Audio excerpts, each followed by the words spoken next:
அலைக்கும் வரஹ்மத்துல்லாஹி வபரகாத்துஹு. அளவற்ற அருளாளனும் நிகரற்ற அன்புடையனும் ஆகிய எல்லாம் வல்ல அல்லாஹ்வின் நல்லருள் நம் அனைவரின் மீதும் என்றென்றும் நிறைவாக உண்டாவதாக. ஆமீன். அல்லாஹின் பேர் அல்லால். இன்றைக்கி நம்ம இந்த வீடியோவில் என்ன பார்க்க போகிறோம்னா, நபியர்களின் வரலாறு பார்ட் 4 தான் வந்து பார்க்க போகிறோம். அதை பார்க்கறதுக்கு முன்னாடி நம்ம சேனலில் இப்போ தான் ஃபஸ்ட் டைம் பார்க்குறீங்கன்னா மறக்காமல் சப்ஸ்கிரைப் பண்ணிக்கோங்க, கூடவே பெல் ஐகானை கிளிக் பண்ணிக்கோங்க. அப்போ தான் நம்ம இதுக்கப்புறம் போடக்கூடிய வீடியோஸோட நோட்டிஃபிகேஷன்ஸ் எல்லாமே உங்களுக்கு வரும். உங்களுக்கு தெரிஞ்சவங்களுக்கும் இந்த வீடியோ ஷேர் பண்ணுங்கள், கண்டிப்பாக அவங்களுக்கும் வந்து பயனுள்ளதாக இருக்கும். இப்போ வாங்க நம்ம வந்து நபியர்களின் வரலாறு பார்ட் 4 வந்து ஆரம்பிக்கலாம். நான் நேத்தி, அதாவது பார்ட் 3ல் அப்துல்லா அவங்க வந்து இறந்து போனது வரைக்கும் சொல்லியிருந்தேன். அதுக்கப்புறம் என்னென்ன விஷயங்கள் நடந்துச்சுன்னு சொல்லிட்டு நம்ம இந்த வீடியோவில் வந்து பார்க்கலாம்.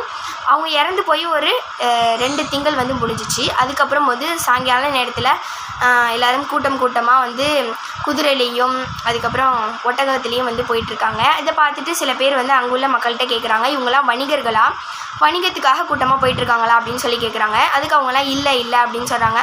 அப்புறம் ரொம்ப நேரம் கழித்து ரொம்ப அதிகமான கூட்டம் வர இவங்க வந்து புரிஞ்சுக்கிறாங்க, ஏதோ ஒரு செல்வந்தர் வீட்டில் ஏதோ ஒரு விழா வச்சுருக்காங்க போல், அதான் கூட்டமாக எல்லாம் போயிட்டுருக்காங்க அப்படின்னு சொல்லி இவங்க புரிஞ்சுக்கிறாங்க. அப்புறம் வந்து மண்டபத்து வாசலில் எல்லோரும் ரொம்ப கூட்டமாக நிற்கிறாங்க, தனித்தனியாக கூட்டமாக அப்படின்னு எல்லா மக்களும் மண்டபத்துக்கு போயிட்டுருக்காங்க. அப்புறமே எல்லாருமே வந்து விருந்து சாப்பிட்றதுக்காக உள்ளே உட்காந்துருக்காங்க மண்டபத்துக்குள்ளே. அப்புறம் விருந்தும் வந்து வைக்க ஆரம்பிச்சிடுறாங்க. வணிகர்கள் தனியாக, தலைவர்கள் தனியான்னு சொல்லி பிரிவாக உட்காந்து எல்லோரும் ரொம்ப மகிழ்ச்சியோடு சாப்பிட்டுட்ருக்காங்க. அப்போ அப்துல் முத்தலிப் அவங்க போய் எல்லோரும் வந்து வயிறார சாப்பிடுங்க, நல்லபடியாக சாப்பிடுங்கன்னு அடிக்கடி வந்து சொல்லிக்கிட்டே இருக்காங்க. அப்புறம் ஒரு அடிமை பெண் வந்து குழந்தைய வந்து தூக்கிட்டு வராங்க. அப்போது அப்துல் முத்தலிப் அவங்க என்ன சொல்கிறாங்கன்னா, இந்த குழந்தைக்கு நான் வந்து முகமது அப்படின்ற பேர் தான் வந்து வைக்க போகிறேன் அப்படின்னு அவங்க சொல்கிறாங்க. எல்லோரும் வந்து கேட்குறாங்க, ஏன் முகமதுன்னு பேர் வைக்கிறதுக்கு காரணம் என்ன அப்படின்னு எல்லோரும் கேட்குறாங்க. அதுக்கு அவங்க என்ன சொல்கிறாங்கன்னா, என்னுடைய பேரன் வந்து உலகம் முழுக்க புகழ்ந்து பேசப்படணும்னு சொல்லி நான் ஆசைப்பட்றேன், அதனால நான் முகமது அப்படின்னு சொல்லி பேர் வைக்கிறேன் அப்படின்னு அவங்க வந்து சொல்கிறாங்க. அதுக்கப்புறம் அவங்க எல்லோரும் வந்து குழந்தையெல்லாம் பார்க்குறாங்க. குழந்தைய பார்த்துட்டு எல்லாருமே வந்து சந்தோஷமாக வீட்டுக்கு போகிறாங்க.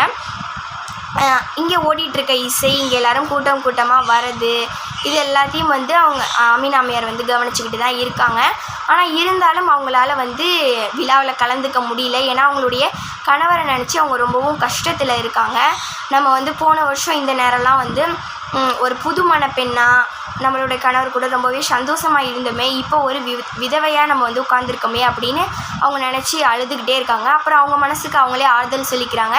இருந்தாலும் இறைவன் நமக்கு வந்து நல்ல ஒரு மகன் வந்து கொடுத்துருக்கான், அவன் நம்மளை வந்து நல்லபடியாக பார்த்துப்பான் அப்படின்னு சொல்லி அவங்க வந்து நினைக்கிறாங்க.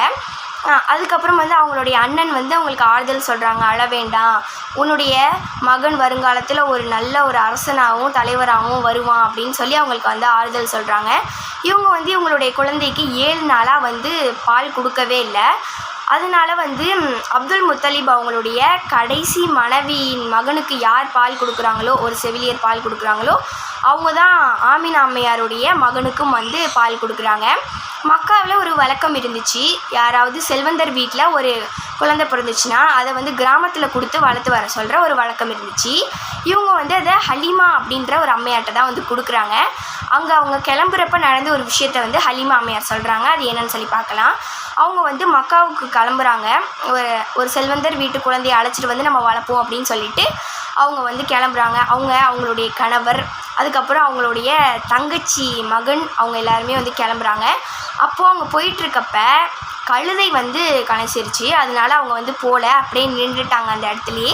அவங்க கூட வந்த பெண்கள் எல்லாருமே வந்து போயிட்டாங்க, இவங்க மட்டும் போகல. அப்புறம் வந்து மறுநாள் காலையில் இவங்க வந்து மக்காவுக்கு கிளம்பி போகிறாங்க.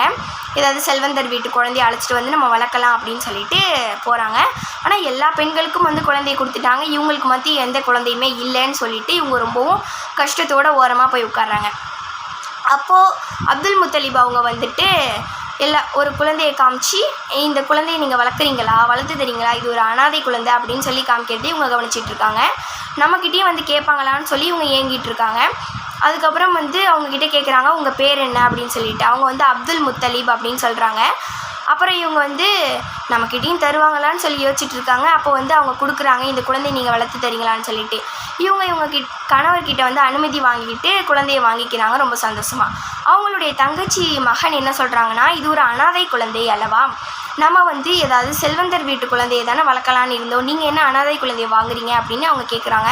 இவங்க அவங்களுக்கு கொடுக்க வேண்டிய விளக்கத்தெல்லாம் கொடுத்துட்டு குழந்தையை தூக்கிட்டு ரொம்பவும் சந்தோஷமாக அவங்க வீட்டுக்கு போகிறாங்க. அவ்வளோதான், இதோட பார்ட் 4 வந்து முடியுது. இன்ஷா அல்லாஹ் நான் வந்து பார்ட் 5ல் இதுக்கப்புறம் என்ன நடந்துச்சுங்கிறது சொல்கிறேன். அதை கண்டிப்பாக எல்லோரும் பாருங்கள். அஸ்ஸலாமு அலைக்கும் வரஹ்மத்துல்லாஹி வபரகாத்துஹு.